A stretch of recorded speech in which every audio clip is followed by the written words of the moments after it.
Salam değerli abituriyentlərim, hər vaxtınız xeyir olsun. Mən bugün sizə imtahana düşmə ehtimalı olan bir neçə suallar yığmışam və o sualların izahını çəkmək istəyirəm, izah vermək istəyirəm.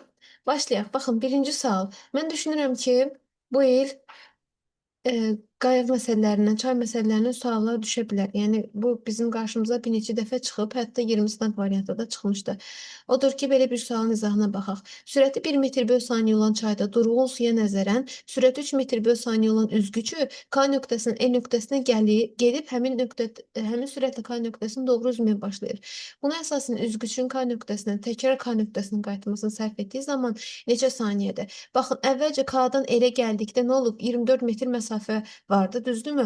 Və 3 ilə 1 eyni istiqamətdədir. Onda daha sürətli olub. Odur ki, mən T1 zamanı təyin etmək istəsəm, S-i bölərəm nəyə? V1 ilə V2-nin cəminə. Çünki onlar eyni istiqamətdə daha sürətli olur da, daha tez çatacaqlar. Odur ki, 24-ü böləcəm 3 ilə 1-in cəmi eləyəcək 4. Bu elə də 6 saniyə.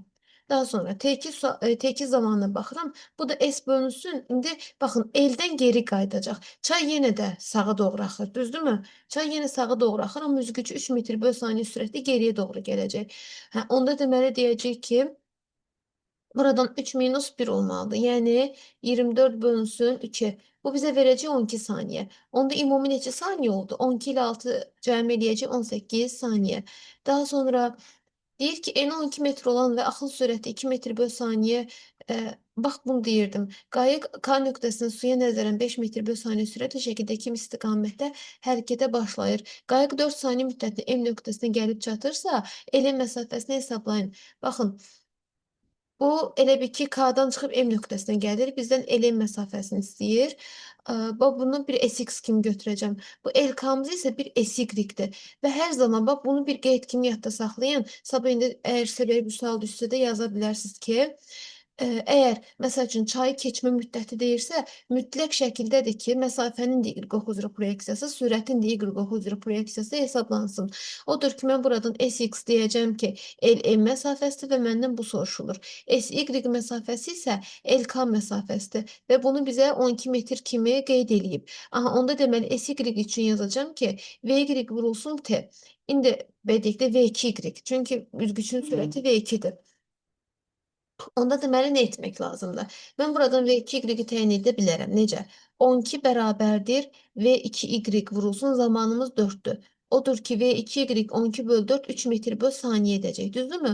Aha, V2-nin özü nə qədər idi? V2-nin özü 5 metr böl saniyə idi. Aha, onda deməli, biz bilirik ki, Y və X birlikdə kvadratlar cəmi kök altında elə özünün moduluna bərabərdir. Odur ki, V2X-imiz olmalıdır nə? 4 metr böl saniyə. Niyə? Çünki 3 ilə 4-ün kvadratları cəmi kök altında 25 eləyir. Oradan da kökdən 5 çıxır. Odur ki, V2X-də təyin elədik. Bizə də həmin bu eləm məsafəsi SX lazım idi. Odur ki, baxın, bu SX-i tapmaq istəsəm, V2X vurulsun T yazaram. T zaten 4 saniyədir. SX bərabər olacaq 4.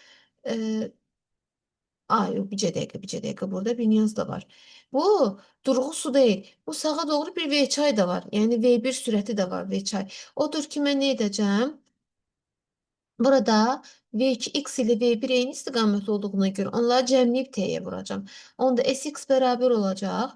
4 ilə neçədir? 2 metr böl saniyədir. 2-nin cəmi vurulsun 4. Bu da bizə verəcək 6 vur 4, yəni 24 metr.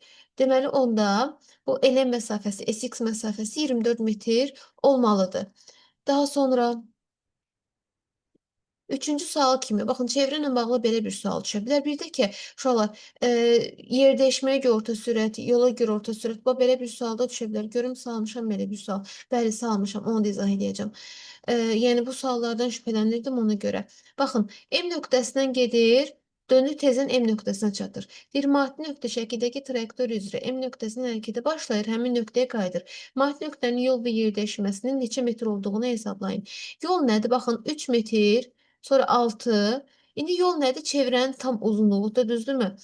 Əgər bu 6-dan 12-yə bir diametr yoludursa, baxın, 6-dan 12-yə bir diametrimiz olacaq 6. Onda çevrənin uzunluğu nə qədərdir? 2 pi r və yaxud da ki, pi d deyilmi? Pi-ni bizə 3 verib, diametr də 6-dır. 3 vur 6, 18. Deməli, bu çevrənin uzunluğu 18 və 6 metr gedib, 6 metrdə qayıdıb. Burada da 12. Onda S yolumuz olacaq ki, baxın, 6 metr getdi. 18 metr çevrənin uzunluğu qədər yol getdi və 6 metr də qayıtdı. Bu bizə verəcək 30 metri. Yer dəyişmə nədir bəs? Yer dəyişmə öz çıxdığı nöqtəyə qayıtdığına görə 0 olacaq. Odur ki, 30 və 0 olan cavab bizim üçün doğru cavabdır. Odur ki, nə olacaq? Burada A variantı olacaq.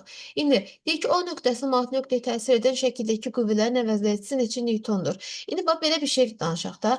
Mütləq ki, istər sürətdə, istərsə də qüvvədə proyeksiyaları ayırmağı mütləq şəkildə bilməlisiniz.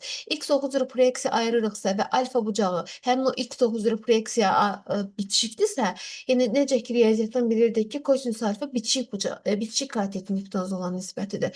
Odur ki, hər zaman bu bucağa bitişik olan proyeksiya kosinus alfa ilə hesablanır. Onda bu F2 x olur. Hansı ki bu da F2 kosinus 37 dərəcədir. Bunu mən tam göstərmədim. Arxası da var. Bu mən başqa nəşrlərdən yığmışam. Bir neçəsini təbii ki. Onda baxın. F1 x9 lira olacaq ki, F1x yəni F1 kosinus alfa. Burada da olacaq F2x yəni F2 kosinus alfa. İndi bunların y9 üzrə proyeksiyalar var. Bu olacaq F1y yəni F1 sinus alfa. Burada da eyni qaydada F2 y-dir, bu da F2 sinus alfadır. İndi bax fikir verin, mən burada yuxarıdan göstərəcəm. Sağa doğru sadəcə F1 kosinus alfa var. F1 15-dir. Bax bunu buradan belə göstərəcəm. Aha. F1 15'ti. Kosinus 37 dərəcə nə qədərdir? 0,18. 15'i 0,18'e vurmaq bizə neçəni verər? Baxaq görək.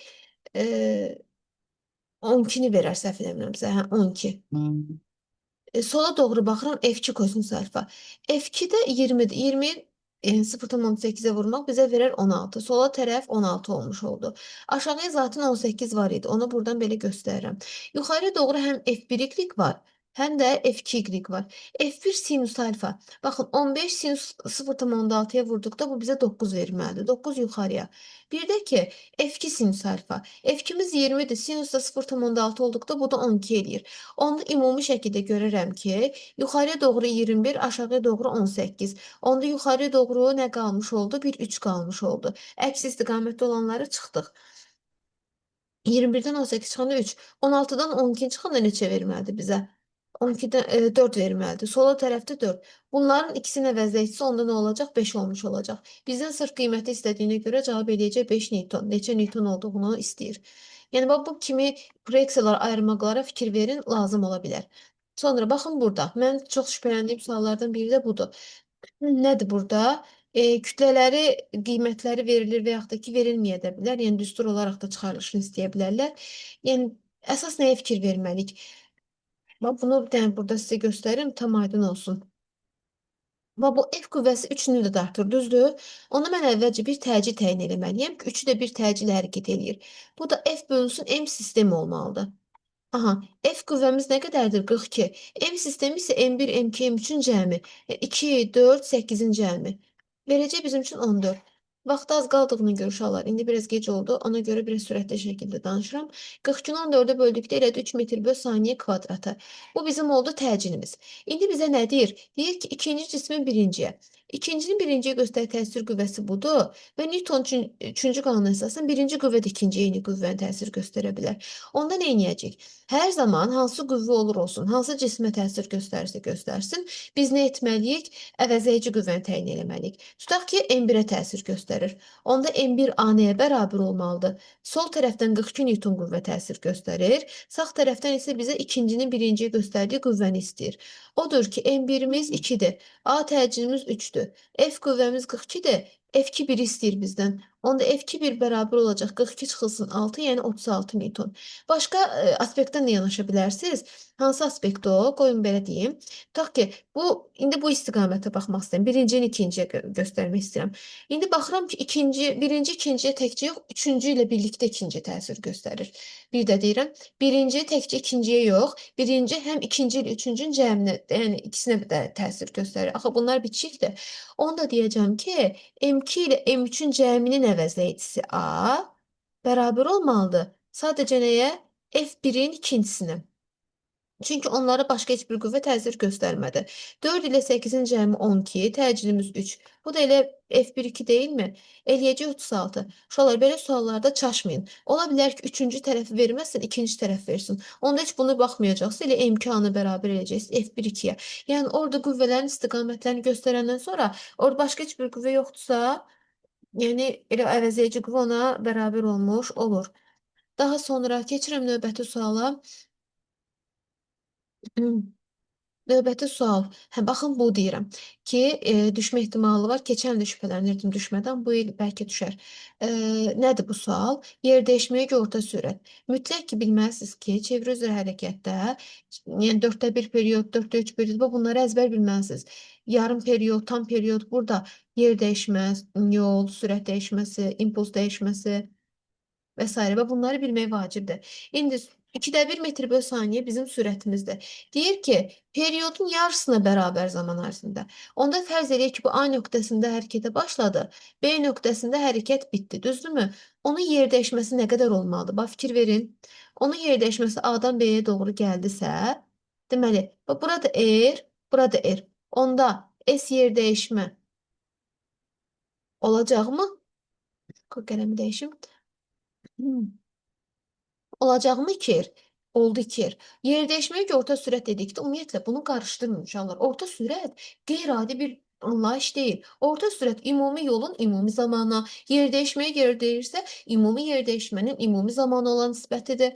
Ona görə də yazacağam ki, S yer dəyişmə ümumi bölünsün T ümumi. Bax, bunu istəyir bizdən. Əsas anlayış budur. İndi S yer dəyişməni bildiyim zaman da mənə deyir ki, periyodun yarısı. Periyodun yarısı kimi götürürəm. Onda gəlin qiymətləri yerinə yazaq. Nə dedik? O bəzi bəs qoymuşam əyri çəkir. Hə, indi daha çox əyildi. Aha. Nə dedik? S yer dəyişməmiz dedik ki 2R'dir. Yazırım buradan 2R. T ümumi isə T bölü 2-dir. Onda 2 yuxarıya qalxır, məxrəci. Olur 4R bölünsün T. Hə, bizdə R də yoxdur, T də yoxdur. Neyniyərik? R bölü T'ni əvəz eləyərik haradan? V bərabərdir 2 pi R bölünsün böyük T düsturunda. R bölü T'ni buradan çıxarsaq, olacaq V bölünsün 2 pi. Onda olacaq ki 4V bölünsün 2 pi. Onda olacaq bu 2V bölünsün pi. Все. Onda qiymətini də buradan yazalım. 2 vurulsun 2,1 bölünsün 3. 4,2-ni 3-ə bölsək, bu da bizə 1,4 verər. Cavab eləyər 1,4 metr bölü saniyə.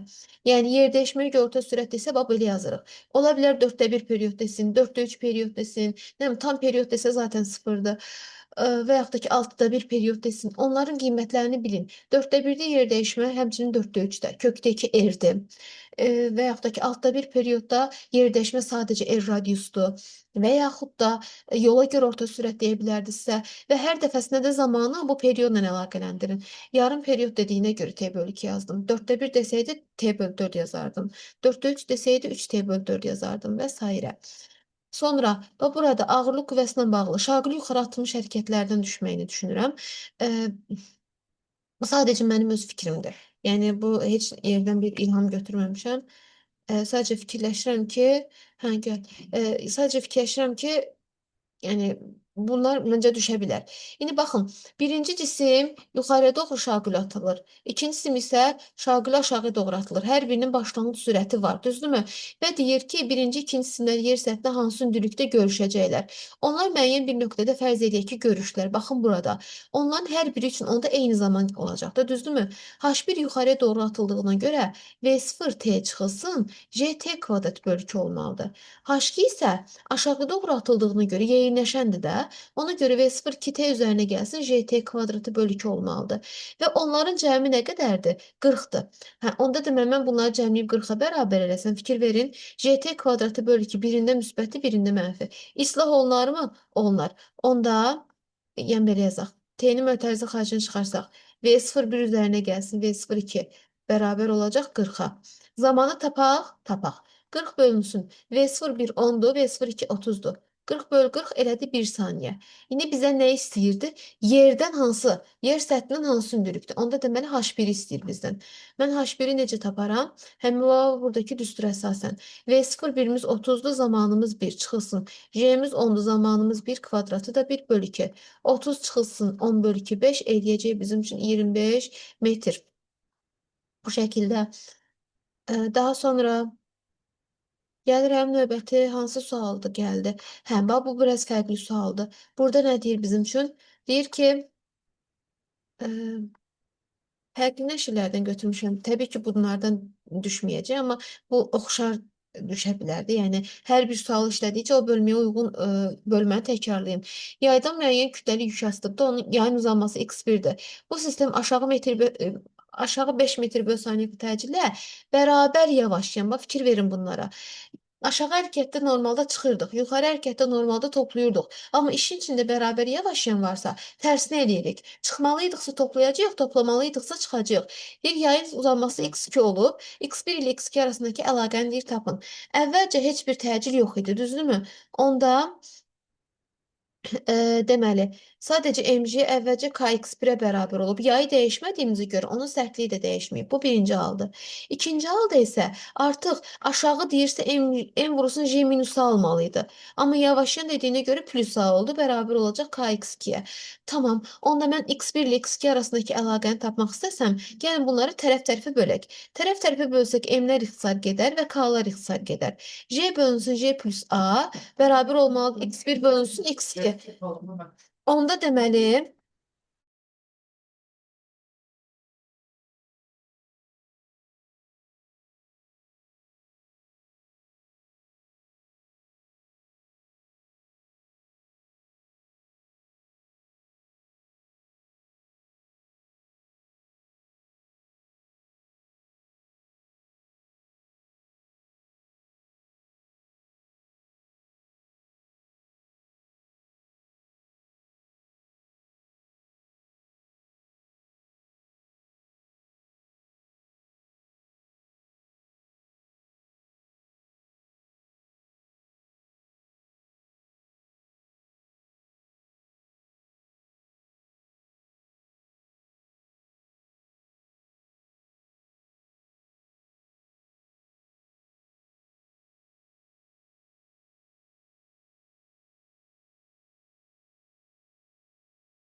aha deməli, bura f kosinus alfa olmuş oldu.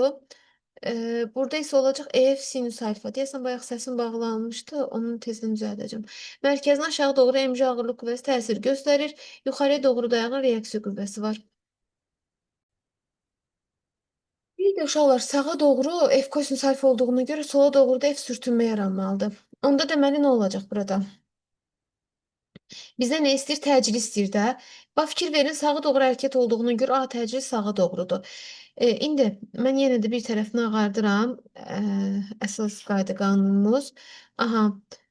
Deyəcək ki, baxın, MA bərabər olmalıdır. Sağa doğru yönələn F kosinus alfadır. Sola doğru yönələn F sürtünmə qüvvəsidir. İndi F sürtünmə nədir? F sürtünmə mü n'dir, düzdür? N nədir bəs? Bax, n yuxarıya doğrudur. F sinüs alfanın mc aşağıya doğrudur. N bərabər olacaq F sinüs alfa ilə mc'nin cəmi. Onda biz artıq mü'nü həmin bu ifadəyə vurarıq da. A-nı buradan tapsam, F kosinüs alfa çıxılsın.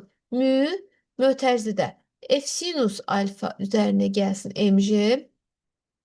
Bölünsün M yazarıq.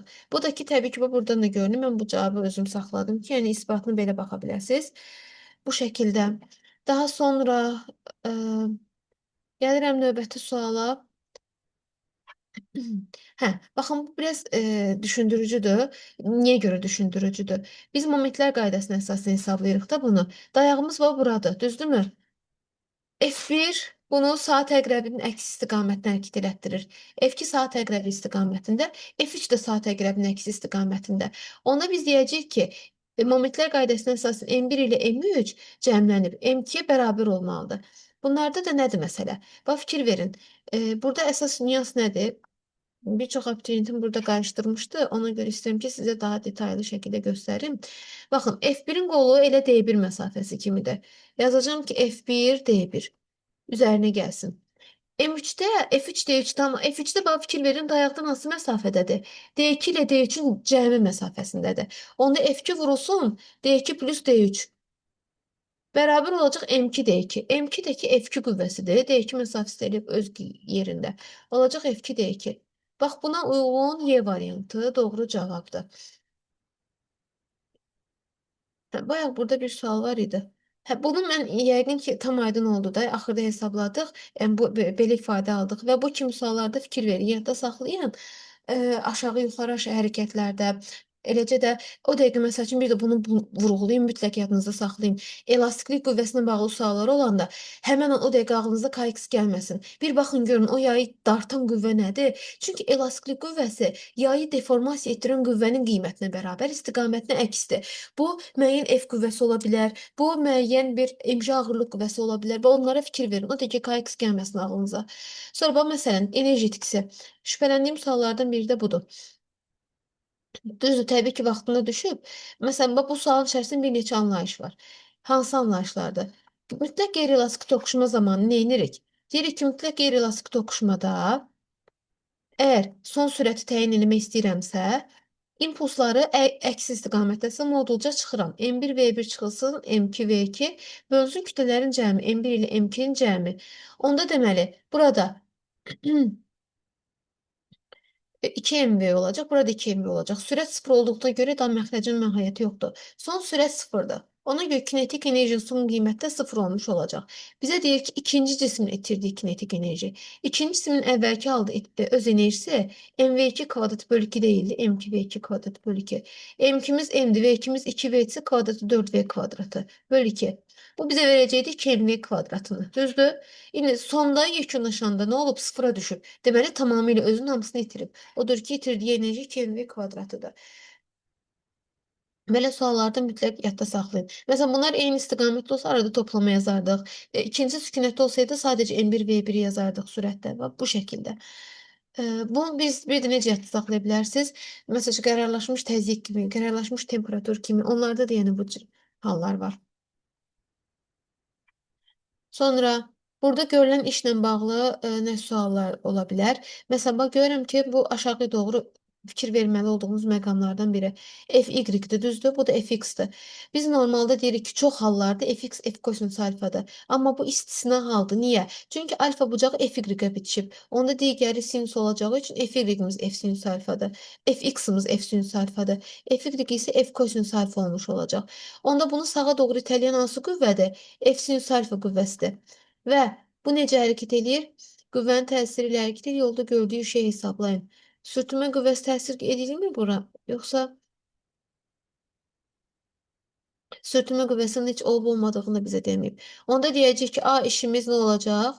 F sinüs alfa vurulsun. Nə qədər məsafə gedib? S məsafəsi 5. Onda 100 vurulsun sinüs 0,6 eləyir. S-imiz də 5'dir. Bu da bizə verəcək 300 joule. 300 joule eləyir, yoxsa 30? Məncə 300 joule eləyir, hə. Sonra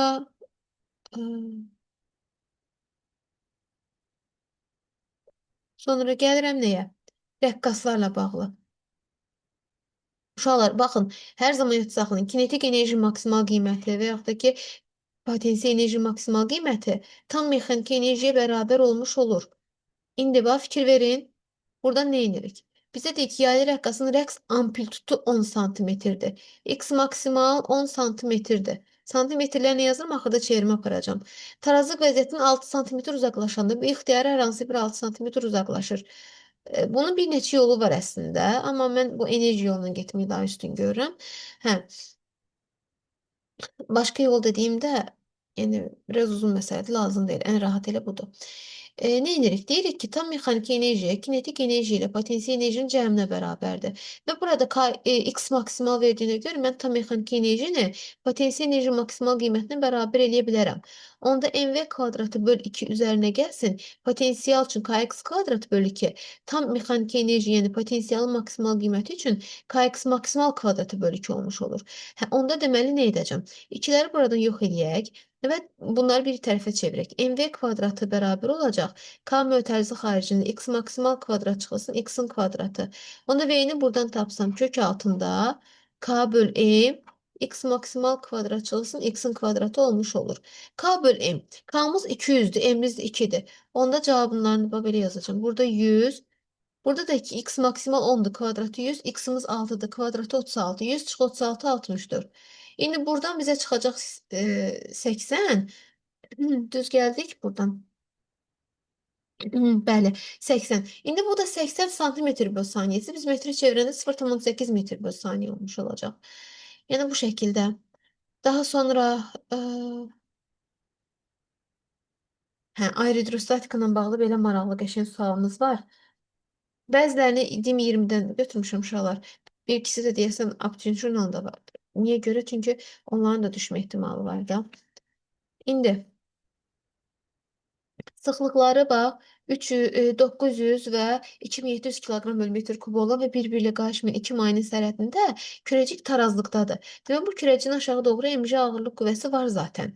Və deyir ki 3də 1 hissəsi bu həcmin bax bir hissəsi yuxarıda, 3 hissəsi aşağıda. 3-dən 1, hə. Onda 3də 2 hissəsi aşağıdadır, 3də 1 hissəsi yuxarıdadır. Onu mən nə edəcəm? Deyəcəm ki, bu aşağı doğru mc simc nəyə bərabər olmalıdır? Hər bir mayedə yuxarıya doğru Arximed qüvvəsi təsir göstərir. F Arximedi 1 üzərinə gəlsin, F Arximedi 2.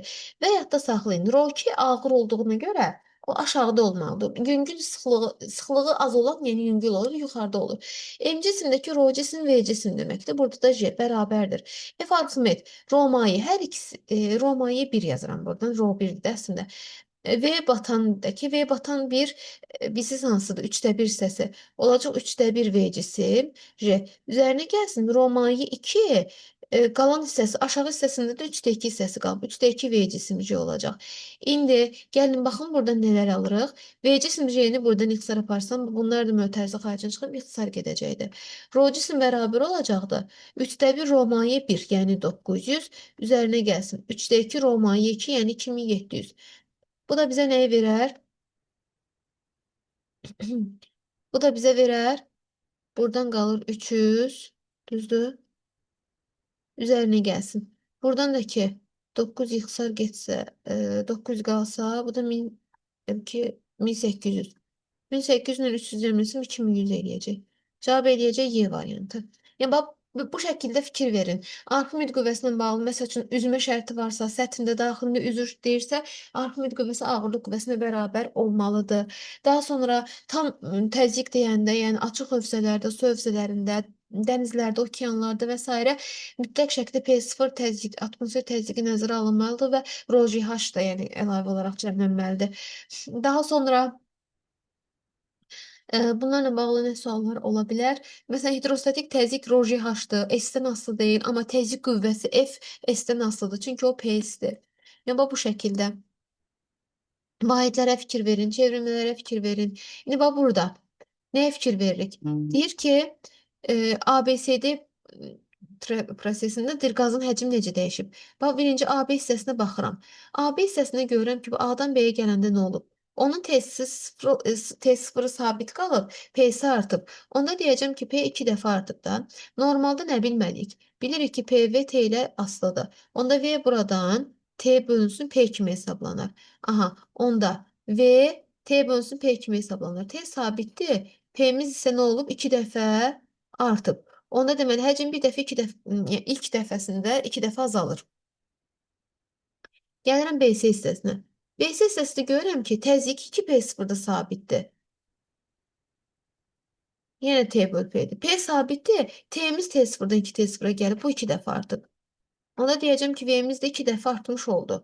İndi gəlirəm 3-cü hissəyə. Bax, burada çox diqqətli olun 3-cü hissədə. CD hissəsi. CD hissəsini yuxarıdan yazıram. Görürəm ki, V nədir? T böl P deyilmi? P'miz iki dəfə azalıb, bax fikrin iki dəfə azalıb. T zamanımız isə 3 dəfə artıb. Onda bu V-miz 3 dəfə artar, 2 dəfə azalar. Hə, yekun olaraq nə deyəcəm? Bu V, bax, birincisində 2 dəfə azaldı. İkincisində 2 dəfə artdı. Üçüncüsündə həm 2 dəfə azaldı, həm də 3 dəfə artdı. Onda baxın, fikir verin. Burada 2 dəfə artmanın 2 dəfə azalma bir-birini islah elədi. 3/2 qaldı. Yəni 1,5 dəfə artıb. Yoxsa düz gəlmədik? Bircə dəqiqə. Aa, bu bircə dəqiqə. Bu 2T0-dan 3T0-a gəlib, hə? Onda bu 1,5 dəfə artıb. Bu 1,5 dəfə artıbsa, onda nə olacaq? Biz dedik ki, burada təzyiqimiz azalmışdı uşaqlar. Mən də sizin kimi heyecanlıyam. Burada təzyiqimiz azalmışdısa, o artmalıydı. Bəli. Onda təzyiqimiz 2 dəfə artır. Burada da 1,5 dəfə. Onda bunu artdan götürək də.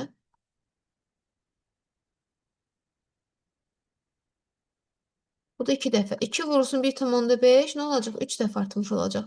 Əslində bunu bayaq mən sizin qrupa izahlı şəkildə göndərdim mi? Safiyet üzərində olsa. 3 dəfə azalmayıb yox. 3 dəfə artıb. 3 dəfə artmışdı Y variantı. Sonra gəlirik nəyə? Bax, bunlara da fikir verin. Deyək ki, şəkildə 1, 2 və 2, 3 prosesindən hər ikisində verilmiş kütlə bir atom ideal qaz eyni istilik miqdarı alır. Deməli, Q1, 2 bərabər olmalıdır Q2, 3-ə. Aha, 1-2 prosesinin qaz 10 kilojul iş görür. Bax, 1-2 prosesində nədir? 1-2 prosesində temperatur sabitdir. Termodinamikanın birinci qanunu yada salırıq. Deyirik ki, delta U bərabər olmalıdır. Q minus A iştirix A. İndi temperatur sabit onda bu 0 olur. Q minus A iştirix qalır. Onda Q ilə bərabər olub A iştirix A. A iştirix 10 kilojul iş görübsə, deməli Q'müz də 10 kilojuldur. Deməli, Q 2, 3-də də 10 kilojul olmuş olacaq. Axı demişdi, eyni istilik miqdarı alır. Onda deyir 2-3 prosesində nə qədər iş görər? 2-3 prosesində görürəm ki, P konstantdır. P konstant olduqda A-4 0,4 Q-dür. Ona görə də 0,4-ü ona vurduqda 4 kilojul olmuş olacaq. Yəni izah bu şəkildədir. Termodinamikanın birinci qanunu daha çox fikir verin. Onun nələrdən asılı olmasına fikir verin və s. Daha sonra indi baxın temperaturla bağlı. Mütləq yadda saxlayın ki, istər mütləq rütubət, istərsə də nisbi rütubət temperatur fərqindən tərs mütənasib asılıdır. Yəni temperatur nə qədər quru otaqda, nə qədər belə deyək də quru termometr çox olsa, yaş termometr az olsa, onda otaq qurudur da, nəmliyi az olacaq, rütubəti az olmuş olacaq. Amma nə qədər ki onlar bir-birinə yaxındırlar, yəni quru termometrin göstərişi aşağı, yaş termometrin göstərişi yuxarıdırsa, onda artıq otaq nəmlidir, rütubət çox olmuş olacaq. Və hər zaman quru termometrin göstərişi yaş termometrin göstərişinə böyük, istisna halda bərabər ola bilər. İstisna hava odur ki, fi 100% olsun, şey nöqtəsi düşsün, böhran temperaturu yaransın. Və bunları mütləq yadda saxlayın, mütləq. Fi 100% olanda da rho 0 rhoya bərabərdir. Yəni havada olan su buxarı ilə doyan su buxarının sıxlıqları nə olur? Bərabərləşir. İndi mən baxıram ki, burada otaq temperaturu dedikdə mütləq şəkildə bu quru termometrin göstərişidir. T qurular eynidirsə, T qurular konstant olduqda, fi də rho-da T yaşdan düz mütənasib asılıdır. Ona görə də 22 ikinci otaqdadır, 20 birinci otaqdadır. İkinci otaqda daha bədəkdə yaş termometr böyük nədir? Böyük göstərici varsa, onda deməli orada daha rütubətlidir. Rho 2-də rho 1-dən böyük, fi 2-də fi 1-dən böyük olmuş olur. Sonra gəldik elektrik bölməsinə. Deyir ki, bir cins elektrik sahəsinin B və A nöqtələri arasındakı potensiallar fərqi 20-dir. Bax, B ilə A-da. Mən bunlardan fi potensiallar çəkirəm. Bura fi C-dir. Bura fi B-dir. Burada fi A-dır. Və biz bilirik ki, intensivlik istiqamətində fi potensialın qiyməti azalmalıdır. İndi bax, fikir verin. Burada 2 dama var və delta fimiz nə qədərdir?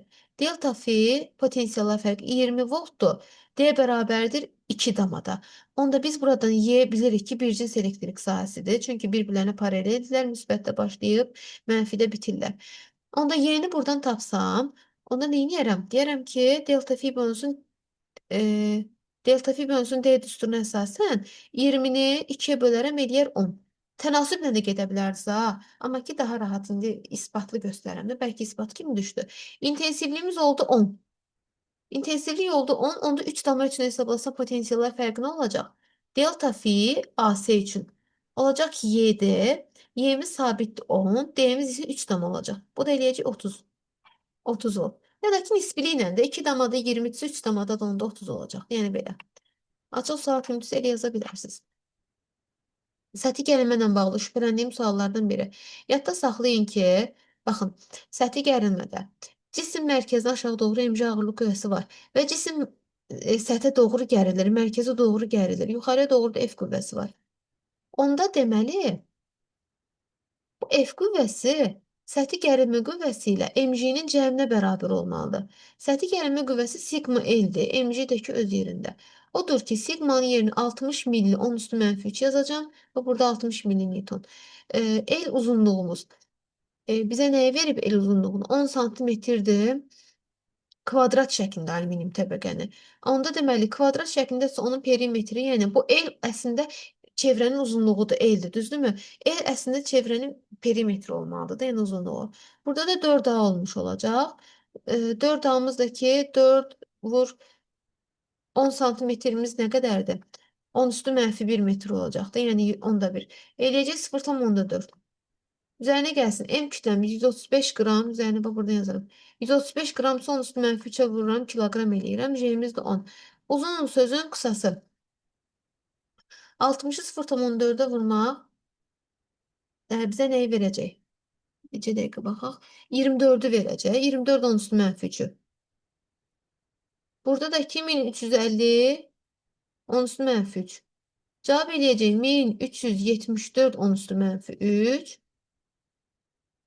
Bu da ki 1,374 deməkdir də A variantı.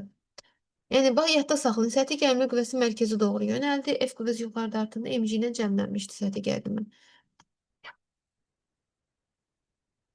Yükləndikdən sonra sabit gərginlik mənbəyindən ayrılan deyir. Ayrılmış deyirsə, baxın, qoşulmuş deyəndə O-nu konstant götürürük. Ayrılmış deyəndə isə Q-nü konstant götürürük. Onda məsafə 1,2 dəfə azalırsa, onda nə olmalıdır? Elektrik sahəsinin tezliyi. Y bərabərdir O bölü D-dir. Amanın günü də bunu götürərsiniz. Xeyr, biz burada nə etməliyik? Deməliyik ki, o nədir? Q bölünsün S-dir. Burada da D. Q bölünsün S-nin yerində epsilon, epsilon 0, S bölü D yazanda burada da D-dir. D-lər qısar gedəndə görürəm D qalmadı. Ona görə də dəyişməməlidir burada. Sonra baxın gəlirəm bu suala. Burada sabit cərəyan qanunlarına aiddir. İnanmıram açığı bu qədər belə biraz qəlizsiz salsınlar. Amma hər ehtimalda da, yəni azacaq. Bura müsbət qütbdür, bura mənfi qütbdür. Daxili müqavimətdə var. I bərabər olmalıdır, normaldır. Epsilon bölünsün, R ümumi üzərinə gəlsin, balaca R. İndi mən buradan R ümumi tapmalıyam. Mən bunu necə təyin edəcəm? Baxın, bura müsbət qütbdür. Fərz edək ki, bura müsbət qütb olsun. Burada mənfi qütb olsun. Buranı A adlandıraq, buranı B adlandıraq. Heç bir fərqi yoxdur. Bu müsbət qütbdən cərəyan gəldi, 2 yerə ayrıldı. Özünüz üçün burada ayırın. 2 yerə ayrıldı. Və burada 2 10 var. Aşağıda da 4 10 var. Düzdür? Və əslində mənfi gəlib bu 4 10-a da birləşmiş olur. Ha? Yəni 3 hissəyə ayrılır da buradan çıxanda. Sonra bu 2 10-dan gələndən sonra 3 yerə ayrılır.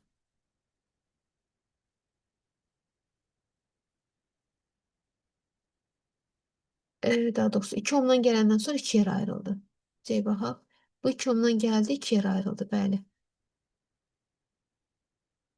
2 yerə ayrılanda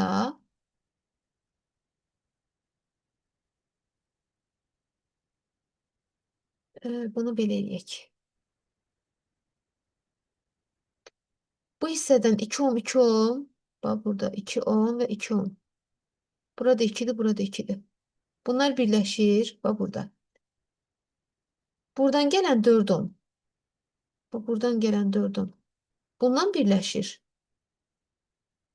Və buradakı gələn 4 ohm da bunları gəlib birləşir. Bax burada gəlib B-yə çatırlar. İndi B fərz edək buradadır.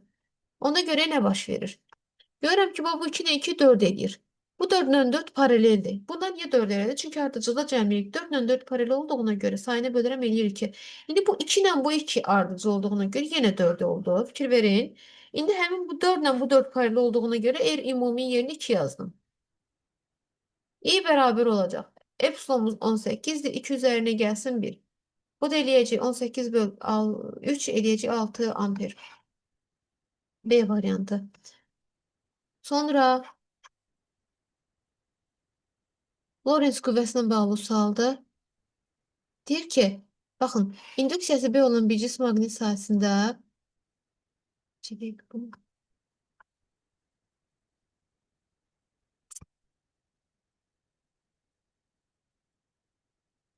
Hı. Nə deyir? İnduksiyası B olan bir cisim maqnit sahəsinin induksiya xətlərinin perpendikulyar istiqaməti və sürəti ilə proton və elektron daxil olur. LNV diaqramına uyğun bəndləri müəyyən edin. Baxın, müəyyən bir yük daxil olursa, elektrondur, protondur daxil olursa, onda Lorentz qüvvəsi təsir göstərir. Müəyyən sürəti var axı. Lorentz qüvvəsi Sola qaydası ilə hesablanırdı. Sol əlimizi elə tuturduq ki, B induksiya vektoru ovucumuzun içinə perpendikulyar daxil olsun. Dörd barmağımız sürət istiqamətini, baş barmağımızda Lorentz qüvvəsinin istiqamətini göstərsin. Müsbət isə istiqamət dəyişmirdik, mənfi isə istiqamətini dəyişirdik. İndi müsbət görürəm ki, nöqtədir. Nöqtə nə olmalıdır? Bax, belə yadda saxlayın. Dırnaqlarınızı nöqtə kimi görün. Onda əlinizin üstünü görməlisiniz. Əlinizin içində X görəcəksiniz. Çünki əlinizin içində də xətlər var. Onda bax, dörd barmağımız bu istiqamətdə belə yönəlir. Baş barmaq da belə aşağıya doğru. Bu da dırnaqlarımızdır. Amma bunu deyirəm ki, nöqtə kimi görün də bunu. Onda dörd barmaq sürətin istiqaməti, baş barmaqdakı Lorentz qüvvəsinin istiqaməti. Bu müsbət yük üçün belədir. Deyir ki, təsir edən Lorentz qüvvəsi modulcu YVB-dir. Modulca dediyinə görə, yəni hər birinə uyğun gəlməlidir. Çünki QVB düsturu hesablayırıq və hər birinə ən kiçik elementar yük kimi Y kimi yazıb baxa bilərik. Deyir ki, maqnit sahəsində daxil olanda Lorentz qüvvəsi yuxarı yönəlib. Lorentz qüvvəsi yuxarı yönəlməyib, proton da aşağı yönəlib. Elektronda əksi olduğuna görə yuxarı yönələcək. Odur ki, bu 2 gəldi elektrona.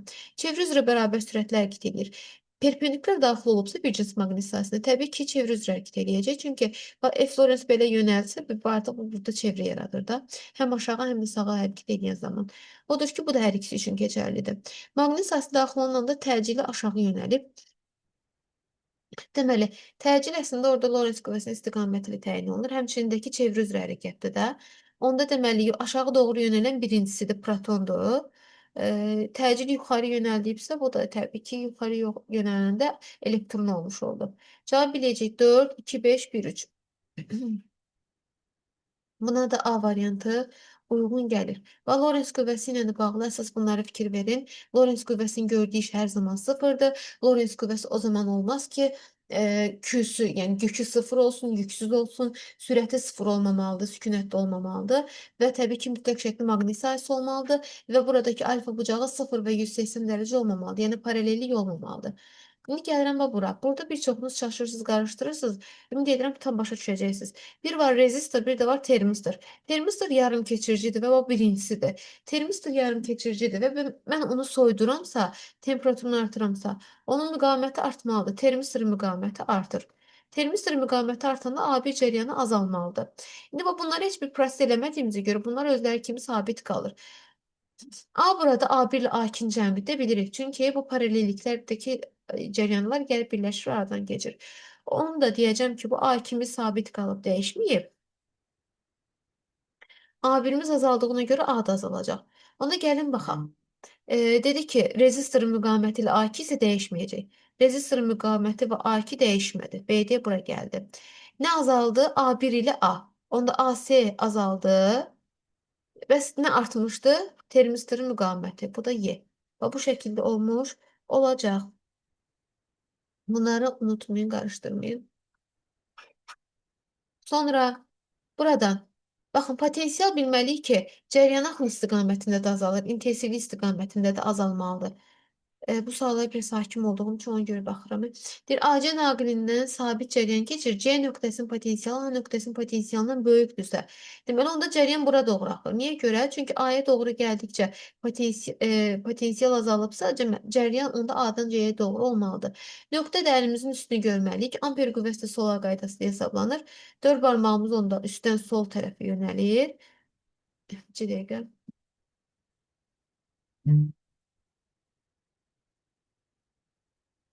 Baş barmaq onda yuxarıya doğru yönəlmiş olacaq. Bu da bizim dırnaqlarımız. Hə. Niyə görə dörd istiqaməti i cəryanı nöqtə oldu? Dırnaqlarımızı gördük. Ondan bir qüvvəsi aşağı, yuxarıya doğru yönələcək B variantı. Sonra burada deyir ki, hansı ifadələr doğrudur? E, Alüminiumdan hazırlanmış yüngül bütöv bir, bax bütöv və kəsiyi olan iki əlqələrə saplardan asılıb maqniti sağa hərəkət etdirdikdə. Bax, qısaca yol deyirəm sizə, diqqətlə qulaq asın. Əgər maqniti halqadan uzaqlaşdıramsa, halqa onu özünə çəkəcək, halqa ona cəzb olunacaq. Ona yaxınlaşdırmaq istəsəm, itələnəcək. Yəni, bu maqnitləri özünüz də bəlkə də reallıqda da özünüz bədikdə təcrübədən keçirmisiniz. Maqnitləri bir-birinə yaxınlaşdırmaq istəsəniz uzaqlaşır. Amma maqniti özünüzə tərəf çəksiniz, digər maqniti özünü cəzb eləyəcək. Burada yarıq olanda, tam qapalı olmayanda, burada heç bir bədikdə proses getmir, induksiya cərəyanı yaranmır, hərəkət eləmir. Onda bu nə olacaq? Bu sağa doğru hərəkət eləyəcək, ikincisi isə hərəkət eləməyəcək. Sağa doğru hərəkət etməz. Buna da uyğun hansı variantdır? D variantıdır. Sonra e, burada. Baxın. Burada deyir ki, sarğaclarda maqnit seli və maqnit sahəsinin enerjisi arasında hansı münasibətlər doğrudur? Sarğacların aktiv müqavimətləri nəzərə alınırıq. Mən baxıram ki, burada R müqavimət, burada R müqavimət. Bir-birinə paraleldir. Burada O, burada O. Onda burada I, burada I olmalıdır. Fi maqnit seli L I-yə bərabərdir. İlər eyni olanda Fi-yə baxıram. Görürəm ki, birincisi 2 L-dir, ikincisi də L-dir. Onda birincidəki L 2 dəfə çox olduğuna görə birincidəki Fi 2 dəfə çoxdur. Maqnit sahəsinin enerjisi isə L kvadrat bölü 2-dir. Dediyimiz kimi I sabitsi L-dən düz asılıdır. Ona görə omega 1 də W1 də deyim ki 2 dəfə W2-yə bərabər olmalıdır. Bax burada. Nə deyir? Deyir ki, qapalı keçirici konturdan keçən maqnit seyinin zamnaslı qrafiki verilib, konturda yaranan indüks EHG-sinin modulu hansı zaman intervalında daha kiçikdir. Daha kiçik deyir, özdə modulundan söhbət gedir də, düzdürmü? İndüks elektrik hərəkət qüvvəsi mənfi L vurulsun delta I böl delta T və yaxud da ki, elə birbaşa mənfi delta Fi bölünsün delta T deməkdir. Modulca daha kiçik deyirsə, onda delta Fi nə qədər az dəyişsə o qədər. Baxın, fikir verin. Bunlara özünüzdən qiymət verə bilərsiniz. Özünüzdən qiymət verin. Bax, burada fikir verin. Bura tutaq ki, 0,5-dir. Bura fərz elə ki 1-dir. Bura 2-dir. Burada 3-dür. İndi 3-dən 0,1-ə düşüb. 1-dən 0,1-dən 3-ə qalxıb. 3-dən 1-ə düşüb. 1-dən 2-yə qalxıb, 2-dən 0-a düşüb. Baxın, fərz edin, fikir verin, hər birində daha çoxdur, amma bu 3-2 hissəsi var, ha. Burada daha azdır fi'nin dəyişməsi. Fi dəyişməsi harda azdırsa, modulcu elektrik hərəkət qüvvəsi də orada daha kiçik olacaq. 3-4 istiqaməti bunun üçün doğru variantdır. Sonra hər zaman yadda saxlayın ki, fotoeffektin baş verməsi üçün fotonun enerjisi A çıxış işindən böyük olmalıdır. Ən kiçik halda bərabər olmalıdır. Bu sərhəddir. Çıxış işinin qiyməti sərhəddir. Ona görə bu H-nü, burada da H-nü minimal olur. Onda niyə böyük olmalıdır, niyə minimaldan? Odur ki, nə olacaq? Enerjisi 3,5 olan fotoelektronların təsiri. Y foton 3,5 isə A çıxış ondan böyük olmalı, kiçik olmalıdır ki, fotoeffekt baş versin. İndi bax, seziumda deyir 1,8-dir, fotoeffekt müşahidə olunur. Bəli, 3,5-də kiçik olduğuna görə müşahidə oluna bilər. 5,3-də müşahidə olunur. Xeyr, böyükdə axı necə müşahidə olunsun? 4,2-də müşahidə olunmur. Bəli, bax, bu doğrudur. Böyükdür, müşahidədə olunmur. Bunları diqqətli oxuyun, ha, cümlələri diqqətli oxuyun. Burada 2,2-dir, kiçikdir, müşahidə olunmalıydı, amma deyir olunmur. Bu da səhvdir. Cavab eləyəcək 1,3. Sonra gəlirəm bax, dəyişən cəryanı. Dəyişən cəryanla bağlı belə bir sual ola bilər. Necə dəqiqə, bunu niyə belə? Hə. Bizə nə deyirdi ki, sxemdə əsasən dövrən A və B nöqtələri arasındakı UAB gərginliyinin təsirçi qiymətinin, o AC nöqtələr arasındakı UAC gərginliyinin təsirçi qiymətinin nisbətini hesablayın. Biz nə etməliyik? Baxın, bilirik ki, bir mənalı olaraq bu ardıcıl birləşmə olduğunu, ay, ev yoxdur. Biraz fərqli yazaq da burada. Maraqlı olsun, hə? Deyəcəm ki, bax, bunlar ardıcıldır. İ konstantdır. İ'ni hər bir üçün sabit götürdüm. İndi AC arasına baxmaq istəsən,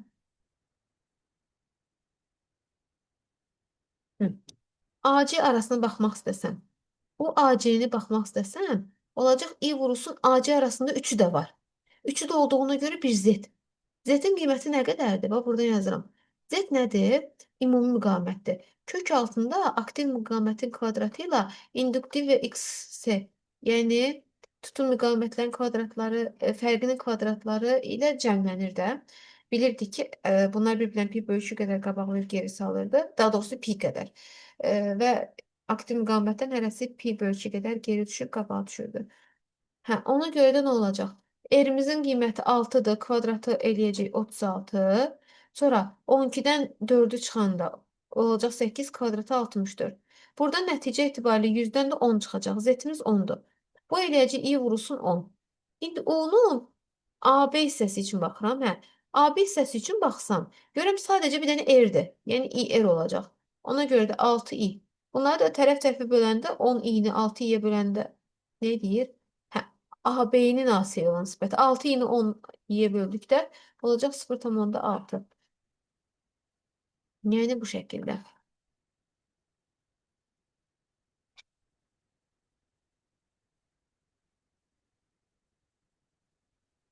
Hara getdi qələmimiz? Hı.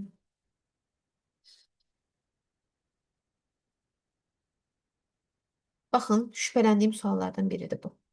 Ola bilər ki, düşsün. Bax, diqqətlə qulaq asın.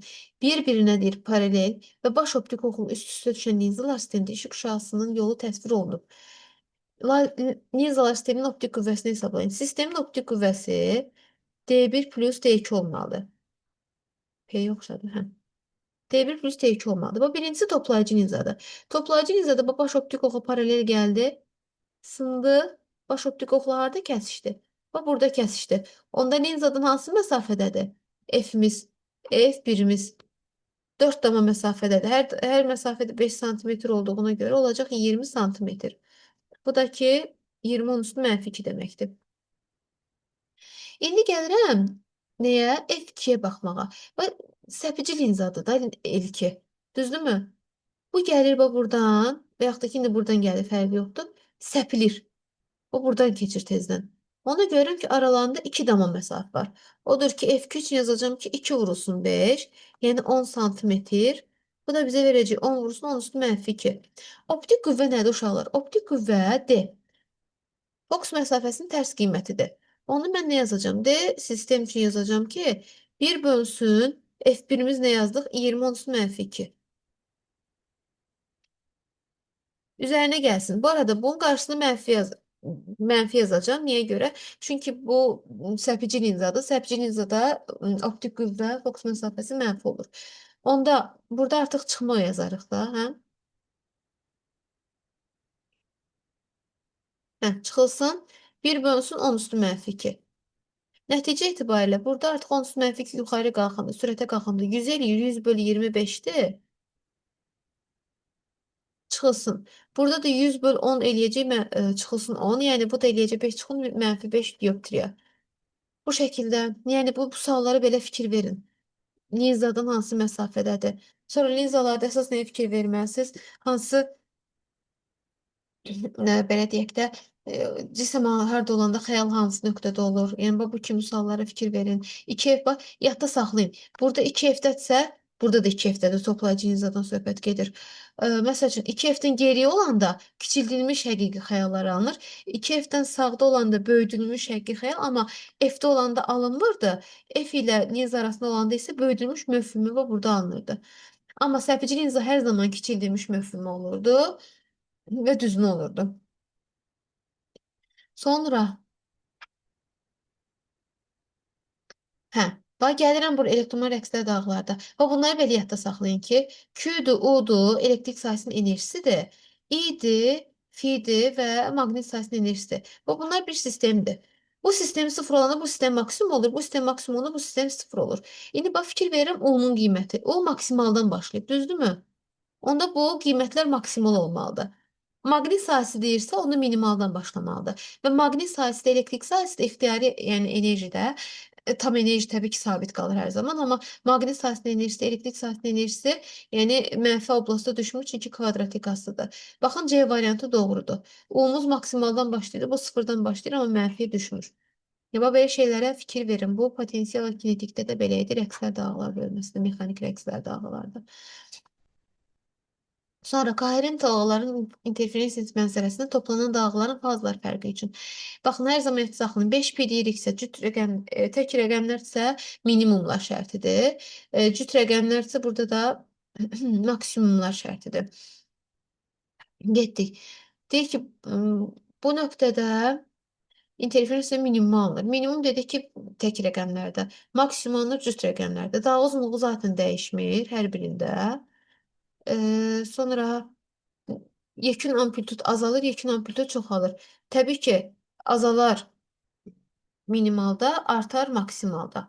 1, 4, 2, 5, 3. 1, 4, 2, 5, 3 A variantı doğru cavabdır. Sonra son gəldik atom nüvə fizikasına. Baxın, çevrilmələrə fikir verin atom fizikasında mütləq şəkildə. Alfa, beta, qamma çevrilmələri, sonra uranın parçalanma barə. O, məsəl üçün 92, 235 kütlə verirdi. Bu 235-i maliyyə kütlə götürürdünüz, kütləni verirdi. Sonra məsəl üçün NA-nı verirdi, N istəyirdi. Əgər bir nüvədə məsəl üçün 200 mega elektron volt ayrılıbsa, N sayda nə qədər ayrılar? Bu N sayı necə tapırdınız? M bölünsün böyük M bərabərdir. M bölünsün N-dan N tapırdınız, aparıb yerinə qoyurdunuz. Və belə hallara fikir verin. İndi mən baxıram ki, X. X-də görürəm ki, A dəyişməyib. A nədir? Kütlədədir. Hər hansı bir X elementidir. Bax, burada Z-dir, burada da A-dır. Düzdürmü? Çevriləcək. Əgər alfa çevrilmədisə, onda Y-ə çevriləndə alfa özü helium 2, 4 atomudur. Ona görə baxın, burada 2 varsa, ona Z-dən 2 çıxılır. Burada 4 varsa, burada A-dan 4 çıxılır. Amma məsəl üçün fərz edeyim, burada görürəm ki, Z bir vahid artıb, amma A dəyişməyib. Bu deməli onda beta mənfi çevrilmədir. Niyə görə? Beta mənfi çevrilmədə artıq burada elektron mənfi 1, 0 olduğu üçün bir vahid artmalıdır Z-imiz. A-mız isə dəyişməməli, çünki bura 0-dır. İndi bu onda olacaq bir dənə beta mənfi. Niyə? Çünki A-sı dəyişmədi, İzzəti bir vahid artdı. İkinci hala fikir verirəm. Görürəm ki, Y istiqamətində A-sı 228-in 224-də 4 vahid azalıb.